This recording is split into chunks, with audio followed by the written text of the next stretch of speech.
পশ্চিমবঙ্গে এবার ভিন্ন আবহে উদযাপিত হচ্ছে ঈদুল আজহা। কলকাতায় এবার প্রথমবারের মতো ব্রিগেড গ্রাউন্ডে হলো ঈদের প্রধান জামাত।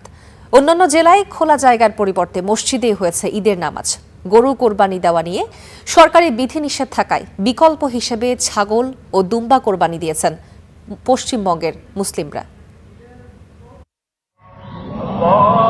প্রথমবারের মতো কলকাতার ভিক্টোরিয়া মেমোরিয়াল সংলগ্ন বিস্তীর্ণ ব্রিগেড মাঠে অনুষ্ঠিত হল ঈদুল আজহার জামাত।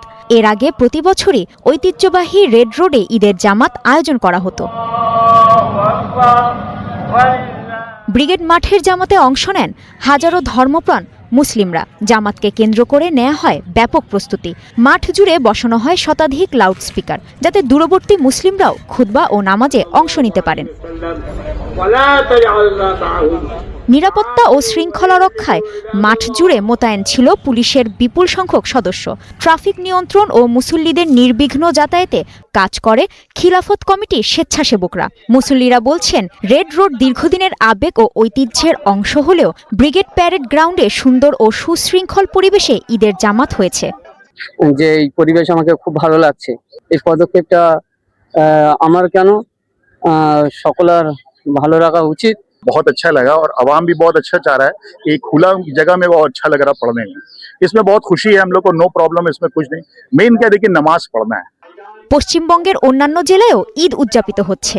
সকাল থেকে কলকাতার নাখোদা মসজিদ, টিপু সুলতান মসজিদ, পার্ক সার্কাস ময়দান সহ বিভিন্ন মসজিদে ঈদের নামাজ হয়েছে। কোনো রকম অপ্রীতিকর ঘটনা এড়াতে রাজ্য জুড়ে নেওয়া হয় কড়া নিরাপত্তা ব্যবস্থা। পশ্চিমবঙ্গে এবার গরু কোরবানির ক্ষেত্রে সরকারি বিধিনিষেধ থাকায় গরুর বদলে ছাগল, দুম্বা কোরবানি দিয়েই ঈদ পালন করছেন মুসলিম সম্প্রদায়ের মানুষ। পশ্চিমবঙ্গের পাশাপাশি দিল্লি, হায়দ্রাবাদ, মুম্বাই, উত্তরপ্রদেশ, আসাম, ত্রিপুরা, জম্মু কাশ্মীর ও বিহার সহ বিভিন্ন জেলায় পালিত হচ্ছে ঈদুল আজহা। ভারতের বেশিরভাগ অংশে আজ ঈদ উদযাপিত হলেও জম্মু ও কাশ্মীরের কিছু অংশ সহ বেশ কটি অঞ্চলে সৌদি আরবের সাথে মিল রেখে বুধবার ঈদ উদযাপিত হয়। কাজী শাহরিন, স্টার নিউজ।